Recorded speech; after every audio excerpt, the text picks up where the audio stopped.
জমে যাবে ব্যাপারটা পুরো। গরমে সব গলে যাচ্ছে, তুমি বলছো জমে যাবে।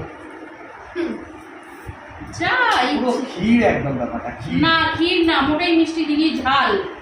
তুমি আবার ক্ষীর বলছো, তখন লোক বলবে দেখ কাবাব করে মিষ্টি দিয়ে দিচ্ছি। বিয়া হয়ে গেছে, দেখো ওইদিকে ওপরে এত সুন্দর ছাদে বাতাস বইছে না। ও কি মিষ্টি হাওয়া বইছে। ও ওর জন্যই সুগার লেভেল হাই হয়ে যাচ্ছে তোর বাবার, বুঝলি তো? তো মিষ্টি এমনি তো সুগার লেভেল হাই হয়ে যাবে না কেন? তোমার কাছে এরকম একটা মিষ্টি বউ আছে বলে কথা, সারাক্ষণ কোকিলের মতন আবার একই কথাবার্তা। ওহ মা গো ভগবান, আর কিছু বলবো না, খাওয়ার সময় আবার রাগ করে আবার খাবে না কোথায়। আরে ভালো তো, বলো। কি কিছু না, সেই সময়টা চলে গেছে, রাগ করে না খাওয়া সেই সময়টা চলে গেছে। এখন রাগ করে খেয়ে দিয়ে বসে থাকি, কে খেবি না খেয়ে ডিকুচি করে